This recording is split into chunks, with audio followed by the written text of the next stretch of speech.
This formula got me a Ferrari, a Lambo, Porsche, a Dawn, a Rolls Royce, a house, a 15,000 square foot. I've traveled all over the place. So let's get right into it. So there are two areas that you need to figure out in order for you to make $1 million your income. One is the logical side that has to do with math. The other one is the emotional side that has to do with belief. We'll get into this, which is going to be some unique stuff you have not heard before. To make $1 million your income, there's so many different ways that you can break down the math to make $1 million your income. So let's go over here right now, Mario, together. Let's look at the first one. The first one is just sales. So pick any product that you want to sell. You don't have to, it can be insurance, it can be any product you're selling that's a $1,000 sale. So if your average commission is $1,000, how many personal sales do you need to make in a month to make $1 million your income? The number is $1,000 is your average commission sale. You need to make 83 sales, which is $83,000 per month. Times 12 months, you're making roughly $1 million your income. That's if you sold everything personally. Now you may be watching this and saying, Pat, there's no way in the world I can sell 83 of these a month. That's why you may need a team or a sales team.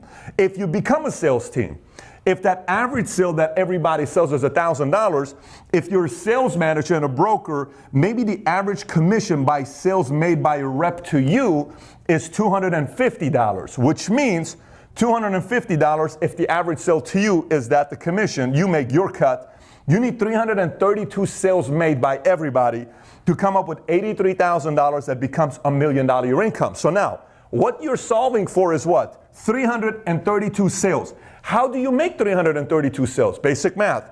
Either get 5 people that sell 66 of these products per month, either find 10 that do 33, 20 who do 16 of these, or get 40 sales reps that do 8 of these to make your $1 million your income. Do you see what I'm showing to you here?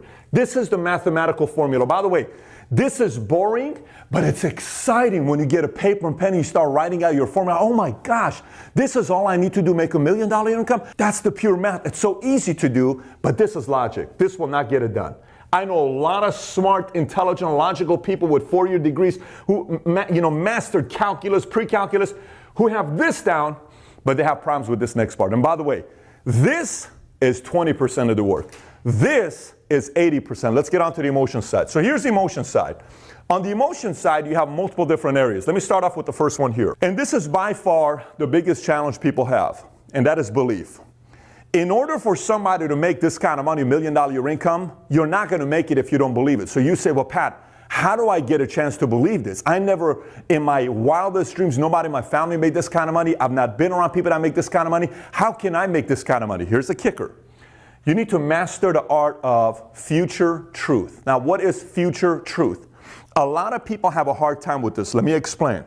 So imagine if you have a lot of doubt. You don't believe in you, right? You're like, oh, I don't know about this. This is great, but me making $1 million income, I don't know about that. Yesterday, I had 60 people here in my office, and I said, what is the big deal about making $1 million income? You should have seen some people's faces. Well, I don't really know if I'll ever make it, but it's kind of cool to dream about having a big house and the cars and the freedom and a few million in the bank account, but I don't know if it's for me. That's because they don't believe in it.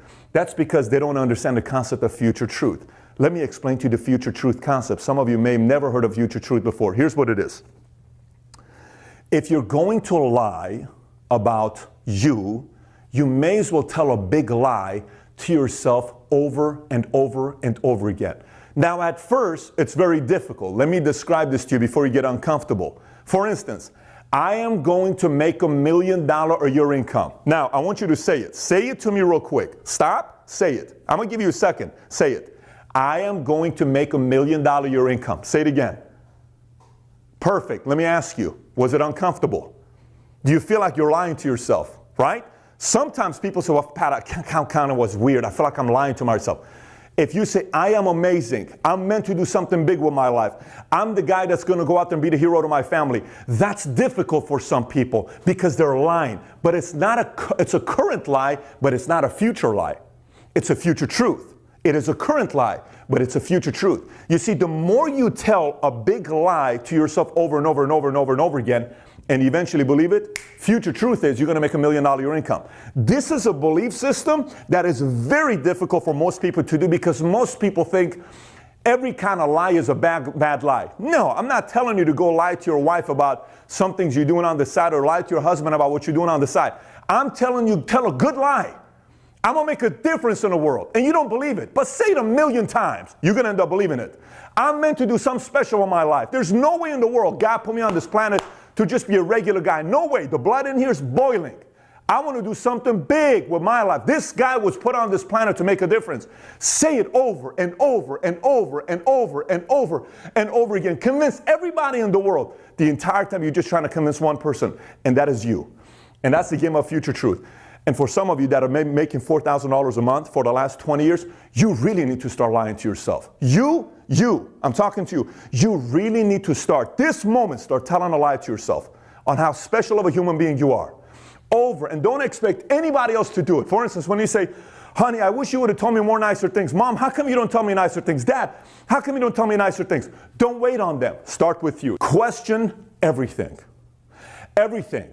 When your mom and dad say something and it doesn't make any sense, like, it's hard to, not everybody's going to make millions. Honey, it's not us to make millions. Don't sit there and let them say it. Stop them. Listen, Mom, I don't believe you. Dad, I don't want to believe you. Bro, I don't want to believe you. Dude, I'm not with you. I don't want to buy into that concept. Say it to them. Question them. Challenge them. Don't let them get away with it by saying it around you, because if you sit there and you don't question that thing, that means you bought into it. That means you believed it. You got to question the stuff you tell yourself. Stop yourself. Wait a minute. Is that even true? I don't believe you. You to yourself, I don't believe what you're saying, bro. I don't want to believe you. I'm not buying what you just said right now. Question every single thing. Why do I believe this way? Why do I think this way? Why am I wired this way? Is that thinking even right? Why do I even do this? We had a meeting last week with my staff. This is a different meeting than yesterday. Yesterday's was sales. Last week's was staff. And one of our employees, they were required, every one of them was required to read the book Principle. And if they didn't read it, some of them were going to get fired. And, we had the meeting. So I was speaking about this. And one lady said, well, in this book, what I took away from this book was the fact that I think sometimes in companies, the executives need to understand that everybody's different. And not everybody, does this and does that. I said, ma'am, stop. I said, did you even read the book? No, I didn't read the book. I said, why is it that the first thing you got out of the book is how you can fix everybody around you instead of how you can fix you? You see, the only way your income's going to grow is by focusing all the things that you got to do on you to improve. If you fix you, everybody else around you is going to be fine. But you got to fix you. And I asked the following question. I said, here's a question for you. I said, what's the most money you've ever made in a year? Don't say it publicly. Just think about that number. What is the most money you ever made in a year? Then I said, go back 10 years ago. How much has that income changed and why? Why? Why has that income not changed that much? If 10 years ago you were making $16 an hour, 10 years later you're making $16 an hour, why is that? Why is your market, value in the marketplace the same thing? Is it everybody's fault? Is it the government's fault? Is it your boss's fault, your parents' fault, your kids' fault, your spouse's fault, or your fault? Everything here comes back to you. And it's so hard to do, but you got to face the truth. You ain't going to make $1 million your income. You don't face the truth and realize the issue's right here.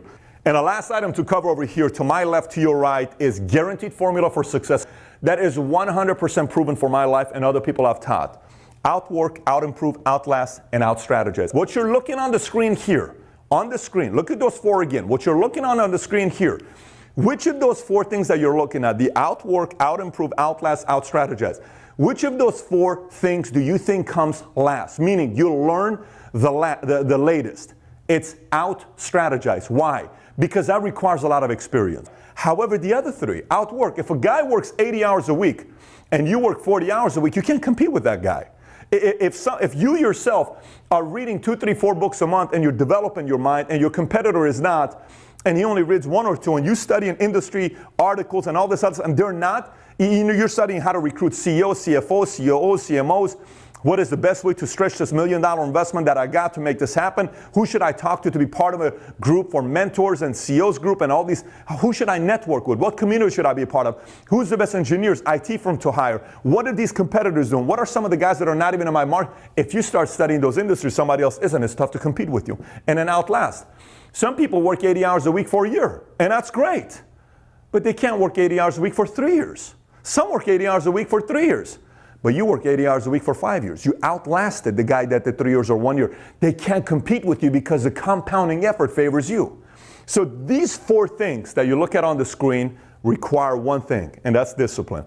And the discipline part, you don't hear a lot about. That's the things people do when nobody else sees. That's when you win.